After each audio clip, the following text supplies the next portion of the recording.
త్రాగుబోతులుగా బ్రతకూడదు. ఏమవకూడదు చెప్పండి, ఏమవకూడదు? తాగుబోతులు యేసు ప్రభు వారసులుగా పనికిరారు. ఇది నేను చెప్పే మాట కాదు, వాక్యమే. ఉందా లేదా? అక్కడ ఉందా లేదా? అండర్లైన్ చేసుకోండి. ఎన్ని చెప్తున్నాను? 16 విషయాలు. త్రాగుబోతులు ఎవరన్నా మందు తాగే అలవాటు ఉంటే వాళ్ళ దగ్గరికి దేవుడు రాడు, దేవుని దీవెనలు రావు, దేవుని ఆశీర్వాదాలు పొర్రపాటులే రావు. ఇంకా దరిద్రం నెత్తిన ఊరేగుతుంది, ఇంకా దరిద్రం నెత్తిన ఊరేగుతుంది. చెప్పండి అట్లాంటి వాళ్ళకి. మన ఇళ్లలో పొరపాటున అట్లాంటి వ్యక్తులు ఉండకూడదు. ఆమెన్ చెప్పండి, ఆమెన్ చెప్పండి. ఒకవేళ అట్లాంటి మనస్తత్వాలు ఉంటే యేసు నామమున మారాలి.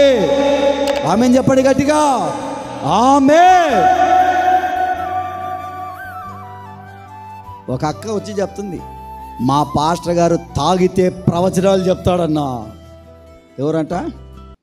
పాస్టర్ గారు తాగితే మామూలు మర్మాలు కాదట, అసలు ఎక్కలేని మర్మాలు చెప్తాడంట తాగితే. ఇప్పుడు ఆ మర్మాలు వినడానికి ఏం పోయింది? ఆ తాగుబోతాడైతే ఆడు దేవుని కొడుకు ఎట్టయితాడు? కాదు కదా. మాస్టర్ కావచ్చు, ఎవరైనా కావచ్చు, తాగుబోతాడు దేవుని కొడుకు ఎట్టయితాడు? దయ్యం కొడుకు అవుతాడు. మరి దయ్యం కొడుకు చెప్పే మాటలు ఈ దయ్యం పిల్లలు కూడా ఏంటన్నారు? ఏ పిల్లలు? ఇప్పుడు వాళ్ళని కూడా ఏమనాలా? ఈయన దయ్యం కొడుకు అయినప్పుడు వాళ్ళు ఎవరు పిల్లలు అవుతారు? చెప్పండి, వాళ్ళు ఎవరు పిల్లలు అవుతారండి? నేను చెప్పట్లేదండి మాట, వాక్యమే అంటుంది. త్రాగుబోతులు దేవుని వారసులుగా ఉండలేరు. మన ఇండ్లలో త్రాగుడు వ్యసనాలకు అలవాటు పడ్డవాళ్ళు యేసు నామమున మారునుగాక. ఆమేన్ చెప్పండి గట్టిగా, ఆమేన్.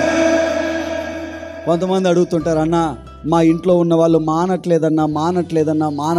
నేను ఒకటే మాట చెప్తా, అతని పేరు గొర్రెపిల్ల జీవ గ్రంథంలో ఉంటే ఈరోజు కాకపోయినా రేపైనా మాంతాడు, దేవుని దగ్గరికి వస్తాడు.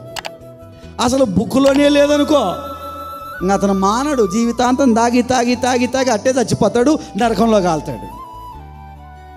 ఆయన రాయినప్పుడు మనమేం చేసేది లేదు. కానీ మారే అవకాశం ఎవరికి ఇస్తాడు అంటే పరలోకం కొరకు బ్రతికే కుటుంబాలకు మాత్రమే ఇస్తాడు.